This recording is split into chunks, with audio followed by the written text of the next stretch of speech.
എല്ലാവർക്കും നമസ്കാരം. ഓം ശ്രീ ഗണേശ ശാരദാ ഗുരുഭ്യോ നമ. ഓം ശ്രീ മഹാദേവ്യൈ നമ. ഇന്ന് ശ്രീ ലളിതാ സഹസ്രനാമ സ്തോത്രത്തിലെ 43-ാമത്തെ ശ്ലോകമാണ് നമ്മൾ സ്മരിക്കുന്നത്. ഞാൻ അത് ചൊല്ലാം. ഓം ശങ്കരി ശ്രീകരി സാധ്വി ശരചന്ദ്രനിഭാനന ശാദോദരി ശാന്തിമതി നിരാധാരാ നിരഞ്ജന. അമ്മയുടെ കാരുണ്യത്താൽ എല്ലാവർക്കും സുഖം ഉണ്ടാവട്ടെ എന്ന് പ്രാർത്ഥിക്കുകയാണ്. കാരണം ഇവിടുത്തെ ആദ്യത്തെ നാമം ശാംകരി എന്നാണ്. ശാംകരി എന്ന് പറഞ്ഞാൽ ശങ്കരന്റെ പത്നി. ശങ്കരൻ ശം കരോതി ഇതി ശങ്കര എന്നാണ്. ശം എന്ന് പറഞ്ഞാൽ സുഖം, സുഖത്തെ പ്രദാനം ചെയ്യുന്ന, സുഖത്തെ എല്ലാവർക്കും അരുളുന്ന അല്ലെങ്കിൽ സുഖത്തിനുള്ള സാഹചര്യങ്ങൾ ഒരുക്കുന്ന ശ്രീ മഹാദേവിയാണ് ശ്രീ ശങ്കരന്റെ, മഹാദേവന്റെ പത്നി. അപ്പൊ ശം എന്ന് പറഞ്ഞാൽ സുഖമാണ്. അപ്പൊ ശങ്കരനും ശങ്കരിയും ഭിന്നമല്ല എന്ന് മനസ്സിലാക്കണം. ആനന്ദജനകമായതെന്തോ അതാണ് അമ്മ പ്രദാനം ചെയ്യുന്നത്. സുഖം എന്ന് പറയുമ്പോൾ അതിന് പരിധിയുണ്ട്. ആനന്ദം എന്ന് പറഞ്ഞാൽ അതിനും ഉപരിയായിട്ട് സ്ഥായി ആയിട്ടുള്ള, ശാശ്വതമായിട്ടുള്ള സുഖഭാവമാണ്, ശാശ്വതമായിട്ടുള്ള ഒരു സ്ഥായി ആയിട്ടുള്ള ആനന്ദഭാവമാണ് അമ്മ തരുന്നത്. സൃഷ്ടി സ്ഥിതി ലയ വേളകളിൽ ദേവി സ്ത്രീ രൂപം ധരിച്ചുകൊണ്ട്, ശിവൻ തന്നെ ശിവയായിക്കൊണ്ട്, അല്ലെങ്കിൽ ശംഭുവിനോടൊത്ത് ശങ്കരനോടൊത്ത് ദേവി വർത്തിക്കുന്നു. അങ്ങനെ ശങ്കരി, രുദ്രാണി, അങ്ങനെ അമ്മയ്ക്ക് 1000 നാമങ്ങൾ. അങ്ങനെ എല്ലാവർക്കും സുഖത്തെ പ്രദാനം ചെയ്യുന്ന ശ്രീ മഹാദേവിക്ക് നമസ്കാരം. ഓം ശാങ്കര്यै നമ. അടുത്ത നാമം ശ്രീകരി. ശ്രീകരി. നമ്മൾ ശ്രീ എന്ന് പറയുമ്പോൾ പ്രത്യേകിച്ച് ഉച്ചാരണം ശ്രദ്ധിക്കേണ്ടതുണ്ട്. ശ്രീ എന്നല്ല, ശ്രീ. ശ്രീയെ, ഐശ്വര്യത്തെ കൊടുക്കുന്നവൾ ശ്രീകരി. ശ്രീ എന്ന് പറഞ്ഞാൽ ഐശ്വര്യം, സമൃദ്ധി, ഇതെല്ലാമാണ്. അങ്ങനെയുള്ള സുഖ സമ്പന്നതയെ, സമൃദ്ധിയെ, ഐശ്വര്യത്തെ പ്രദാനം ചെയ്യുന്നവളാണ് ശ്രീകരി. ശ്രീകരി എന്ന് പറയുമ്പോൾ വിഷ്ണു സഹോദരി, പത്മനാഭ സഹോദരി, അങ്ങനെ ശ്രീകരിയാണ്. ആവശ്യത്തിന് എന്താണോ ഉള്ളത്, ആവശ്യത്തിന് പര്യാപ്തമാകുന്നതിനെ നമ്മൾ സമ്പത്ത് എന്ന് പറയുന്നു. സമ്പത്ത് പ്രദാനം ചെയ്യുന്നത് ദേവിയാണ്. ആവശ്യത്തിന്, ജീവിതത്തിന് ആവശ്യമായിട്ടുള്ള കാര്യങ്ങൾക്ക് വേണ്ടുന്ന ധനം, സുഖ സൗകര്യങ്ങൾ, അതൊക്കെ അങ്ങനെ പര്യാപ്തമായി നിൽക്കുന്നത് സമ്പത്ത് എന്ന് പറയും. എന്നാൽ അതിലേറെയുള്ള സമ്പത്ത്, അതിനെ സമൃദ്ധി എന്നാണ് പറയുന്നത്. അപ്പോൾ ശ്രീ മഹാദേവി സമ്പത്ത് തരുന്നു, സമൃദ്ധിയും തരുന്നു. ശ്രീകരൻ വിഷ്ണുവാണ്, വിഷ്ണു സഹോദരി ശ്രീകരിയുമാണ്. പറയാണ് ശ്രിയം കരോതി ഇതി ശ്രീകര. ശ്രിയം കരോതി ഇതി ശ്രീകര. ആർക്കാണ് ഐശ്വര്യം, ശ്രിയം, സുഖ സൗകര്യങ്ങൾ നൽകുന്നത്? ഭക്തന്മാർക്ക് അല്ലെങ്കിൽ സജ്ജനങ്ങൾക്ക്, അമ്മയുടെ മക്കൾക്ക് ഐശ്വര്യം നൽകുന്നു. നൽകുന്നവൻ ഭഗവാൻ, നൽകുന്നവൾ ഭഗവതി. അപ്പൊ വിഷ്ണുവിൻ്റെ യോഗമായ ദേവിയാണ് ഇവിടെ സൂചിപ്പിച്ചത്. മഹാവിഷ്ണുവിൻ്റെ സഹസ്രനാമത്തിൽ നമ്മൾ നാമങ്ങൾ കാണുന്നുണ്ട്. ശ്രീധ, ശ്രീശ, ശ്രീനിവാസ, ശ്രീനിധി. അപ്പം എല്ലാം ശ്രീയാണ്. സമൃദ്ധി, സമ്പത്ത് എല്ലാം പ്രദാനം ചെയ്യുന്ന ശ്രീ മഹാദേവിക്ക് നമസ്കാരം. ഓം ശ്രീകര്यै നമ. അടുത്ത നാമം സാധ്വി. സാധ്വി അർത്ഥം പതിവ്രത. പതിവ്രത. ചിന്തിക്കണം, സതിയായിരുന്നു ദേവിയുടെ ആദ്യ അവതാരം. സതീദേവി ആയിട്ടാണ്. ലളിതാ പരമേശ്വരി സതീദേവി ആയിട്ടാണ് അവതാരം കൊണ്ടത്. ആ സതീദേവി ആയാലും പിന്നീട് പാർവതീ ദേവി ആയാലും പറയാണ്, ശ്രീ ലളിതാദേവി ആയിരുന്നപ്പോഴും പതി മഹേശ്വരൻ തന്നെയായിരുന്നു. ശ്രീ ലളിതാ പരമേശ്വരിയുടെ ആ എന്താ പറയുക, യോഗ അഗ്നിയിൽ നിന്ന് ഉദ്ഭൂതയായ ആ സമയത്ത് ലോകം മുഴുവനും ജ്വലിക്കുന്ന വിധത്തില് അവതാരം കൊണ്ട സമയത്ത് എല്ലാവരും ആവശ്യപ്പെടുകയാണ്, എന്താ, ഭണ്ഡാസുരനെ നിഗ്രഹിക്കണമെങ്കിൽ തീർച്ചയായിട്ടും കന്യകയ്ക്ക് സാധ്യമല്ല. കന്യക, ഇവിടെ ദേവി ശ്രീ ലളിതാംബിക കന്യകയാണ്. ആ കന്യകയ്ക്ക് അങ്ങനെ വധം ചെയ്യാൻ സാധ്യമല്ല. അതുകൊണ്ട് തീർച്ചയായും വിവാഹിതയായിരിക്കണം. അങ്ങനെ ശ്രീ ലളിതാ പരമേശ്വരി ഒരു വരണമാല്യം വലിച്ചെറിഞ്ഞു. ഇത് നമ്മൾ കേട്ടിട്ടുള്ളതാണ്. ആ വലിച്ചെറിഞ്ഞ സമയത്ത് മഹാദേവന്റെ കഴുത്തിലാണ്, ഗളത്തിലാണ് വന്ന് വീണത്. അങ്ങനെ ആ വിവാഹ മംഗളാഘോഷമൊക്കെ നമ്മൾ കണ്ടതാണ്. അപ്പോൾ ആരും ആയിക്കൊള്ളട്ടെ, മഹാദേവനായപ്പോൾ പാർവതി ദേവി, അങ്ങനെ ആരും സതീദേവി ആയിരുന്നപ്പോഴും മഹാദേവൻ തന്നെ. അപ്പോൾ ഏക ഭാവമാണ്. അങ്ങനെയാണ് സാധ്വി എന്ന നാമം അമ്മയ്ക്ക് കൈവന്നിരിക്കുന്നത്. പറയുന്നു, ഭൂതം, വർത്തമാനം, ഭാവി, ഈ 3 കാലങ്ങളിലും ഒരേ ഒരാൾ മാത്രം പതിയായിരിക്കുന്നു. അതാണ് മഹത്വം. അങ്ങനെ ദേവി സാധ്വി. ഓം സാധ്വൈ നമ. അങ്ങനെയുള്ള പാതിവ്രത്യത്തിന് മഹാത്മ്യമേറും. അപ്പോൾ ജന്മജന്മാന്തരങ്ങളായിട്ട് ഒരേ പതി തന്നെ. അത് അതിവിശിഷ്ടമായ, ദിവ്യമായ, ശ്രേഷ്ഠമായിട്ടുള്ള ഒരു ഭാവമാണ്. അങ്ങനെയുള്ള അമ്മയ്ക്ക് നമസ്കാരം. അടുത്ത നാമം 129. ശരചന്ദ്ര നിഭാനന. ശരചന്ദ്ര നിഭാനന എന്ന് പറയുമ്പോൾ നിഭം എന്ന വാക്കിനർത്ഥം തുല്യം, സമമായിട്ടുള്ളത്, അതുപോലെയുള്ളത്, തുല്യമായത്. ശരത് കാലത്തെ നിർമ്മലാകാശം, അതൊന്ന് നമുക്ക് ഇമാജിൻ ചെയ്ത് നോക്കാം. ശരത്കാലത്തെ നിർമ്മല ആകാശം ഇങ്ങനെ വിസ്തൃതമായി കിടക്കുന്നു. ആ നിർമ്മലമായ ആകാശത്ത് പ്രകാശിക്കുന്ന പൂർണ്ണചന്ദ്രൻ, അതാണ് ശരചന്ദ്ര നിഭാനന. ആ പൂർണ്ണചന്ദ്രനെ പോലെ വിളങ്ങുന്ന ആനനത്തോടു കൂടിയവൾ. ആനനം എന്ന് പറഞ്ഞാൽ മുഖം. അങ്ങനെ കാന്തിമത്തായ മുഖ സൗന്ദര്യമുള്ളവൾ ശ്രീ മഹാദേവി. ശരത്കാലത്ത് വളരെ ശാന്തമായിട്ട് നിറഞ്ഞ ആകാശം, അവിടെ പൂർണ്ണചന്ദ്രൻ ശോഭിക്കുന്നു. ആ പൂർണ്ണചന്ദ്രനെ പോലെയാണ് അമ്മയുടെ മുഖ പത്മം. പൂർണ്ണചന്ദ്രന് തുല്യമാണ് എന്ന് പറയുന്നത് നിഭം. അങ്ങനെ അതിസുന്ദരിയായ ശ്രീ മഹാദേവിക്ക് നമസ്കാരം. ഓം ശരചന്ദ്ര നിഭാനനായൈ നമ.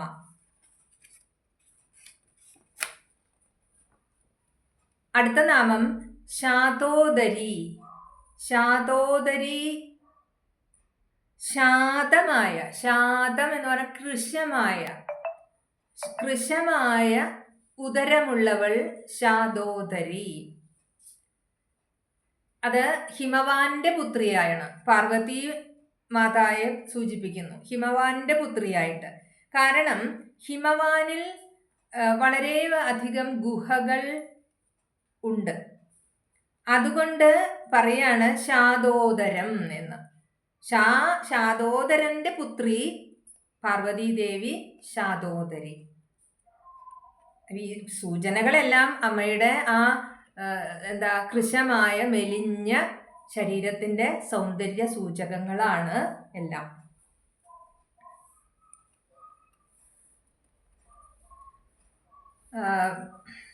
സൗന്ദര്യം അമ്മയുടെ ആ സ്ഥൂലഭാവങ്ങളാണ് പറയുന്നത്. എല്ലാവരുടെ മനസ്സിലും ആ സൗന്ദര്യം, സമുന്നയ മധ്യമ എന്നൊക്കെ പറഞ്ഞിട്ടില്ലേ, അത് സങ്കല്പിക്കാം. അങ്ങനെയുള്ള ദേവിക്ക് നമസ്കാരം. ഓം ശാതോദര്യൈ നമഃ. അടുത്ത നാമം ശാന്തിമതി. ശാന്തിമതി, ഏറ്റവും ശാന്തിയോട് കൂടിയവൾ, ശാന്തിമതി. ശാന്തിയുള്ളവൾ, ശാന്തി പ്രദാനം ചെയ്യുന്നവൾ. എങ്ങനെയാണ് ശാന്തി ലഭിക്കുക എന്നൊരു ചോദ്യമുണ്ട്. ഇന്ദ്രിയ നിഗ്രഹം ചെയ്തവർക്ക് ശാന്തി ലഭിക്കുന്നു. കാരണം അവർക്ക് അഹങ്കാര ലേശമില്ല, അവർക്ക് മമതകളില്ല, സ്വാർത്ഥ താല്പര്യങ്ങളില്ല. ഇന്ദ്രിയ നിഗ്രഹം, അഹങ്കാരമില്ലായ്മ, ഇതെല്ലാം ശാന്തിയുടെ മഹത്വമായിട്ടുള്ള ലക്ഷണമാണ്. അപ്പോൾ ആർക്കാണ് ശാന്തി ലഭിക്കുക? സ്വയം മനോനിയന്ത്രണം, മനസ്സ്, ബുദ്ധി എല്ലാം, 5 ഇന്ദ്രിയങ്ങളെയും, കണ്ണ്, മൂക്ക്, അങ്ങനെയുള്ള 5 ഇന്ദ്രിയങ്ങളെയും നിയന്ത്രിച്ചുകൊണ്ട് പരമമായ ലക്ഷ്യത്തിന് മാത്രം മുൻനിർത്തിക്കൊണ്ട് നീങ്ങുന്ന ഒരു സാധകൻ അല്ലെങ്കിൽ സാധക, അവർക്കാണ് ശാന്തി ലഭിക്കുക. അപ്പോൾ അമ്മ എങ്ങനെയാണ്? അമ്മ ശാന്തിമതിയാണ്, ഏറ്റവും അധികം ശാന്തിയോട് കൂടിയവളാണ്. ഭക്തന്റെ താപത്രയജന്യമായ ദുഃഖങ്ങളെ അമ്മ അകറ്റുകയാണ് ചെയ്യുന്നത്. നമ്മൾ കണ്ടു, ഈ വേദനകളെയൊക്കെ അടിച്ച് നിരത്തിയാക്കുന്നു, അല്ലെങ്കിൽ ഇല്ലായ്മ ചെയ്യുന്ന, കുഠാരമൊക്കെ പിടിച്ചു വരുന്ന അമ്മ. അപ്പൊ എന്തെന്ത് ദുഃഖങ്ങളാണോ അതിനെല്ലാം അമ്മ ഇല്ലായ്മ ചെയ്യുന്നു.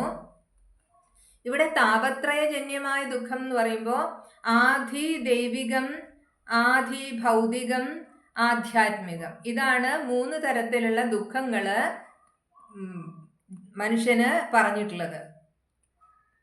സ്വയമേവ വരുത്തിക്കൂട്ടുന്നവ, പ്രകൃതിദത്തമായിട്ടുള്ളവ, അങ്ങനെ മനുഷ്യനാൽ നിയന്ത്രിക്കാൻ കഴിയാത്ത വിധത്തിൽ ഉള്ള അങ്ങനെയുള്ള 3 തരത്തിലുള്ള ദുഃഖങ്ങളാണ് ഉള്ളത്. അങ്ങനെ എന്തെന്ത് വൈഷമ്യങ്ങളാണോ ആ ഭക്തന്റെ ദുഃഖം കണ്ടറിഞ്ഞ് അതിനെ ദയാവായ്പോടെ ശാന്തമായി പരിഹരിക്കുകയും ഒപ്പം തന്നെ ശാന്തി പ്രദാനം ചെയ്യുകയും ചെയ്യുന്നു ശ്രീ മഹാദേവി. പിന്നെന്താ? അമ്മയുടെ പരമമായ ലക്ഷ്യം ലോക നന്മയാണ്. ലോക നന്മ എന്ന് പറഞ്ഞാൽ സർവചരാചരങ്ങളുടെയും നന്മയാണ് അമ്മയുടെ ലക്ഷ്യം. അമ്മയ്ക്ക് യാതൊരു വിധത്തിലുമുള്ള വ്യഗ്രതയുമില്ല, വ്യഗ്രതയില്ല, അങ്കലാപ്പില്ല, ടെൻഷനില്ല. സർവ്വസാധാരണ ഭാഷയാണ്. അങ്ങനെയുള്ള ഒരു യാതൊരു ആശങ്കയോ ഒന്നുമില്ലാതെ ശാന്തി അനുഭവിച്ചുകൊണ്ട്, അല്ല, അമ്മ ശാന്തി തന്നെയാണ്. അങ്ങനെ ഇരിക്കുന്നു. ഏത് രൂപം എടുത്തുകൊള്ളട്ടെ, ഏത് ഭാവം ആയിക്കൊള്ളട്ടെ, അവിടെ സ്ഥായി ആയിട്ടുള്ള ഭാവം ശാന്തിയാണ്, കാരുണ്യമാണ്. അങ്ങനെയുള്ള ദേവി, ശാന്തിമതിയായിട്ടുള്ള ദേവിക്ക് നമസ്കാരം. ഓം ശാന്തിമത്യൈ നമഃ.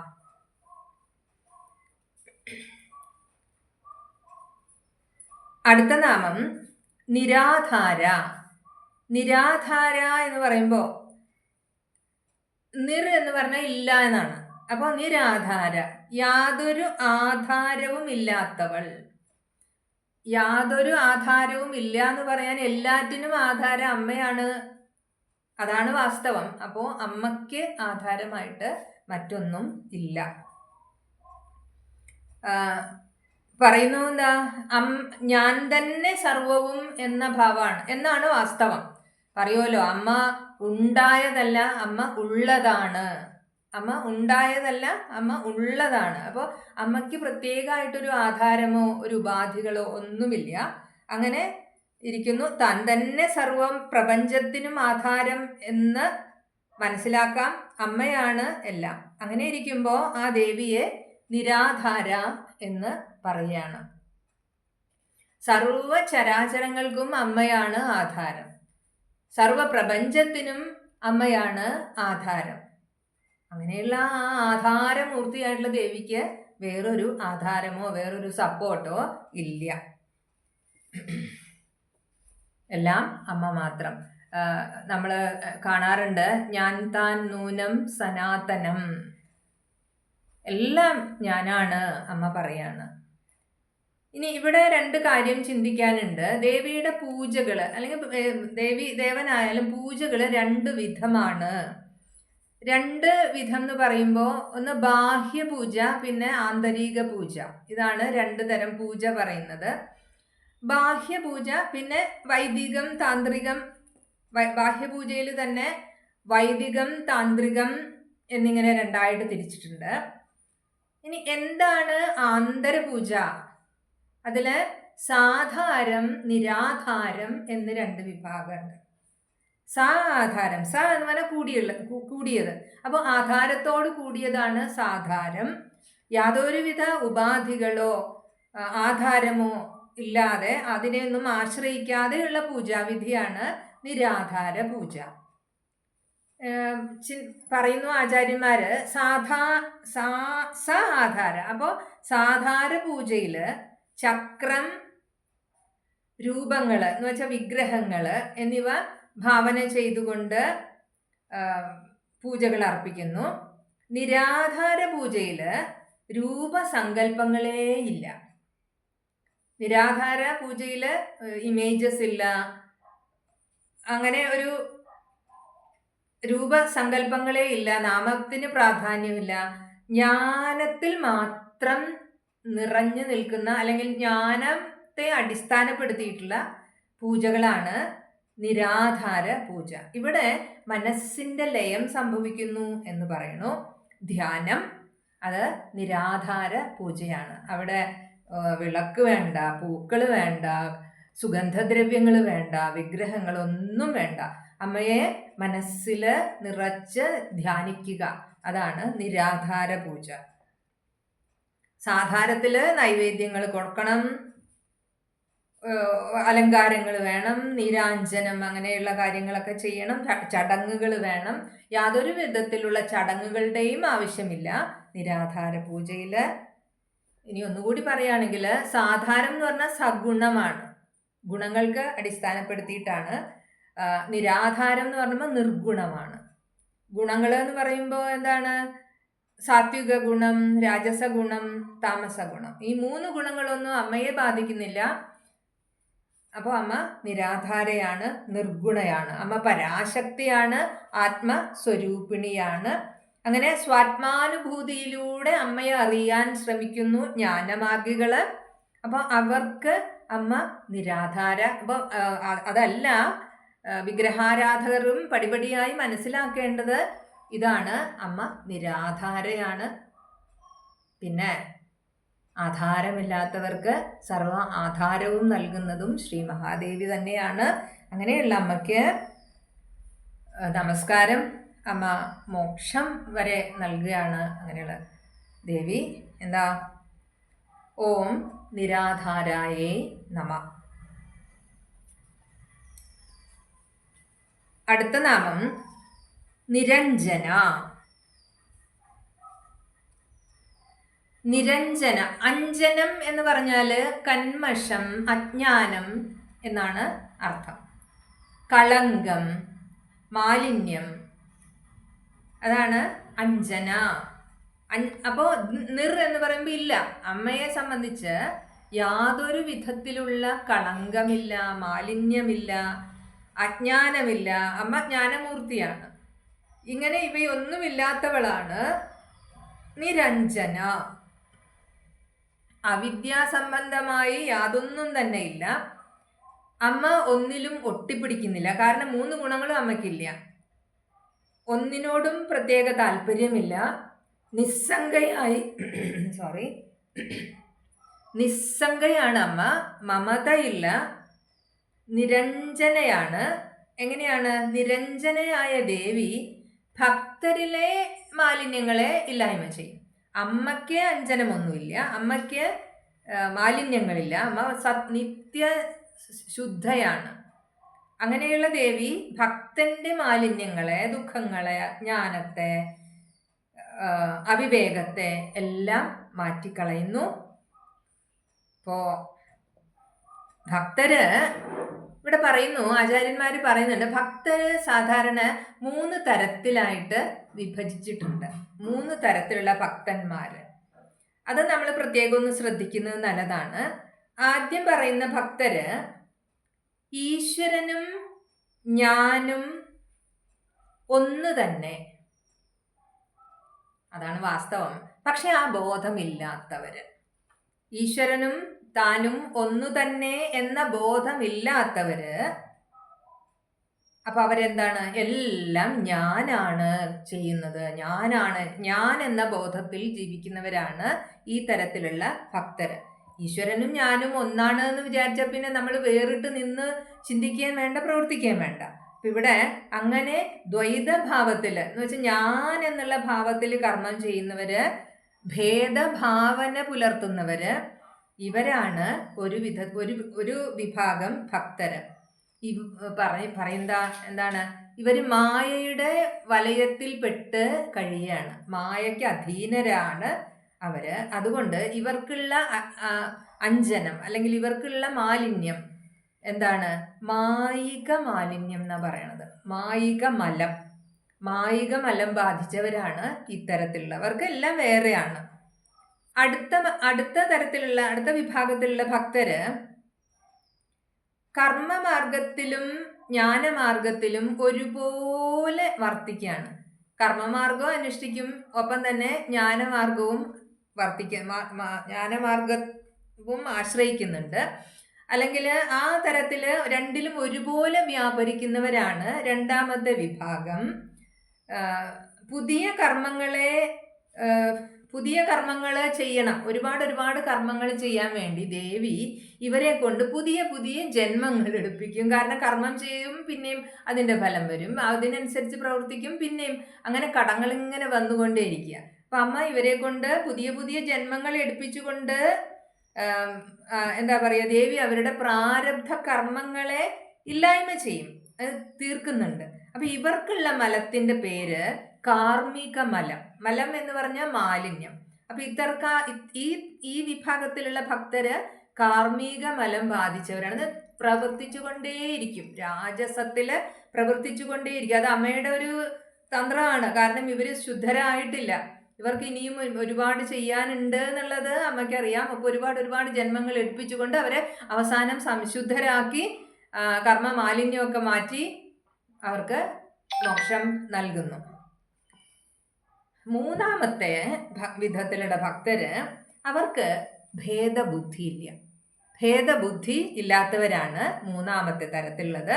അപ്പോൾ അവരെ കുറിച്ച് എന്താ പറയുക, അവർക്ക് ഒരേ ഒരു ഉറച്ച ധാരണയുണ്ട്, ഈശ്വരനും താനും ഒന്ന്, വേറെയല്ല, ഭേദമേ ഇല്ല. ഈശ്വരനും താനും ഒന്നാണെന്ന് കരുതിയിട്ട് പൂർണ്ണ ജ്ഞാനയുക്തരായി അമ്മയിൽ തന്നെ ലയിച്ചുകൊണ്ട് യാതൊരു വിധത്തിലും വേറിട്ട ചിന്തയില്ലാതെ ദ്വന്ദ്മോ ദ്വൈതമോ ഒന്നും ചിന്തിക്കാതെ ജീവിക്കുകയാണ്.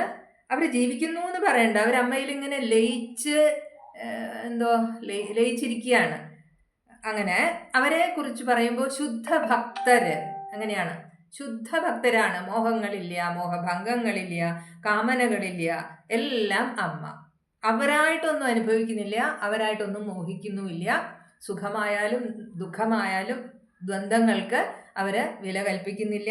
അവർക്ക് അമ്മ മാത്രമേ ഉള്ളൂ. അപ്പൊ പരമാണു എന്നുള്ള ആ ഒരു ഭാവം, അതാണ് ദേവി പരമ ചൈതന്യാണ്. എന്നാല് ജീവ ആത്മാവ് എന്നുള്ളൊരു ബോധം അവർക്കുണ്ട്. അത് നോക്കുമ്പോൾ അവര്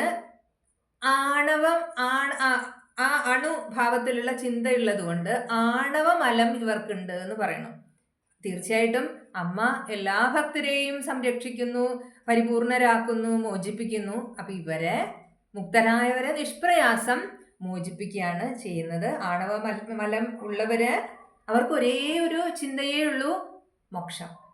തീർച്ചയായിട്ടും മോക്ഷപ്രദായിനിയാണ് അമ്മ, മോക്ഷം നൽകുന്ന മഹാദേവി. ഈ തരത്തിലുള്ള ഭക്തരെ ശ്രേഷ്ഠ ഭക്തരായിട്ട് ദേവി കരുതുന്നു എന്ന് പറയാം. അതിലുപരി സാധാരണക്കാരായി നമ്മൾ കരുതുന്നു. പക്ഷെ നമുക്ക് ഉയരാനായിട്ട് ശ്രമിക്കാം.